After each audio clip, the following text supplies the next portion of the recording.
फकीर ने उस बादशाह के घोड़े की लगाम पकड़ी। अस्सलाम वालेकुम प्यारे दोस्तों, कैसे हो? उम्मीद है कि आप सब खैरियत और आफियत से होंगे। अल्लाह पाक आप सब लोगों को ऐसे ही खुश रखे। मेरे दोस्तों और भाइयों, आज मैं आपको एक बहुत ही बड़ा सबक आमोज किस्सा सुनाने जा रहा हूँ। तो चलिए बिना किसी देर के, एक बादशाह था, उसको अपनी ज़मीन में, अपनी मिल्कियत में घूमने का इरादा हुआ, उसका जी चाहा। तो वो अपने वज़ीर से कहा कि मुझे घूमने जाना है, मैं कहीं घूमने जाना चाहता हूँ। तो उसके वज़ीर ने शाहाना जोड़े मंगवाए, कपड़े मंगवाए।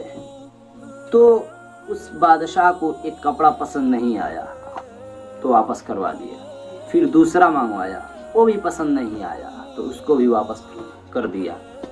तीसरा, चौथा, पांचवा, छठा, ऐसे करते करते उसने 60-70 लिबास मंगवाए।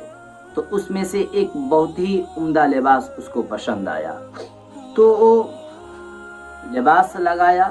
फिर उसके बाद सवारी मंगवाया, तो सवारी में घोड़ा मंगवाया। तो उसमें से उसको घोड़ा भी पसंद नहीं आया। तो बहुत देर के बाद, बहुत सारे घोड़ों के बाद एक घोड़ा उसको पसंद आया सवारी के लिए, बहुत ही उम्दा। तो उसने शाहाना लिबास लगाए और फिर घोड़े पर सवार हुआ। तो सर पे ताज रखा तो शैतान आकर मगरूरियत की फूंक उसके कान में फूंक दी। वो निहायत ही मगरूरियत में, निहायत ही घमंड में, निहायत ही गुरूर के साथ सवारी पर सवार हुआ। आगे फौज थे, पीछे भी फौज थे, दाएं भी फौज थे और बाएं भी फौज थे। तो घर से निकला और थोड़ी ही दूर गया था कि रास्ते में उसको एक फ़कीर मिला।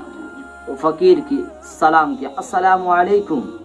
बादशाह ने उसको नज़रअंदाज कर दिया, उसकी बात नहीं सुनी, उसकी बात को इग्नोर कर दिया। तो फिर उस फ़कीर ने, वो निहायत ही खस्ता हाल था, उसका कपड़े फटे हुए थे, उस फ़कीर ने उस बादशाह के घोड़े की लगाम पकड़ ली और कहा कि मैं तुझसे एक बात कहना चाहता हूँ। बादशाह ने कहा कि नहीं, मेरे उतरने का इंतज़ार करो, मैं जहाँ उतरूँगा मुझे आकर कहना। तो बूढ़ा कहा नहीं, मुझे अभी तुमसे कहना है। बादशाह ने कहा ठीक है, बोलो।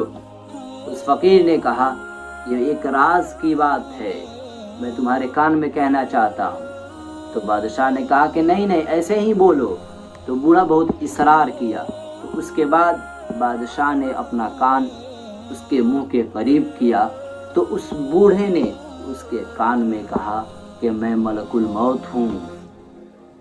आपने सही सुना, कहा बूढ़े ने कि मैं मलकुल मौत हूँ, आपकी रूह कब्ज़ करने आया हूँ, तुम्हारी रूह कब्ज़ करने आया हूँ। तो बादशाह सुना तो उसके चेहरे का रंग पीला पड़ गया, उसका चेहरे का रंग उड़ गया।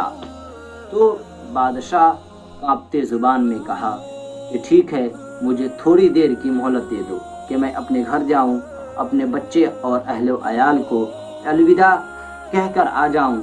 तो उस बूढ़े ने कहा कि नहीं नहीं, अल्लाह ने कहा था तुम्हारी रूह इसी वक्त में कब्ज़ करनी है, अब एक सांस की भी जीने की, एक सांस भी तुम्हें लेने की इजाज़त नहीं है। ये कहकर बूढ़ा मलकुल मौत ने उसकी रूह कब्ज़ कर ली। और जैसे सूखा पेड़ ज़मीन पे गिरता है, कटा हुआ पेड़ ज़मीन पे गिरता है, वैसे ही बादशाह घोड़े से ज़मीन पे गिर गया। तो मेरे दोस्तों, इससे हमें क्या सबक मिलता है?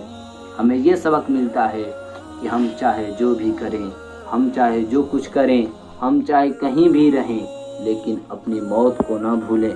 अपनी मौत को हमेशा याद रखें कि एक न एक दिन हमें मरना है, हमें इस दुनिया फ़ानी को छोड़कर आखिरत में जाना है, हमें अल्लाह के सामने खड़ा होना है। किताबों में आता है कि शब बारात को अल्लाह ताला अपने फरिश्ता यानी मलकुल मौत को एक फहरिस्त देता है। उसमें उस साल مرنے والے تمام لوگوں کا نام رہتا ہے۔ اور آج انسان گھر بنواتا ہے کہ میں اسے 10 سال رہوں گا، اس میں 10 سال میں رہوں گا، ایک گھر بنواتا ہے، لیکن اس کو یہ معلوم نہیں کہ اگلے ہفتہ اس کی موت ہے۔ ایک انسان کمانے کے لیے سعودی عرب جاتا ہے، اس کو معلوم نہیں کہ 1 مہینے کے بعد میری موت آ جائے گی۔ میرے دوستو، اس سے ہم کو یہ سبق ملتا ہے کہ ہم اپنی موت کو ہمیشہ یاد رکھیں، اللہ تعالیٰ کے احکام کے مطابق اپنی زندگی گزاریں، نبی اکرم صلی اللہ علیہ وسلم کے طریقے کے مطابق اپنی زندگی گزاریں۔ اللہ تبارک و تعالیٰ ہم سبھی لوگوں کو صحیح سمجھ کی توفیق عطا فرمائے۔ السلام علیکم۔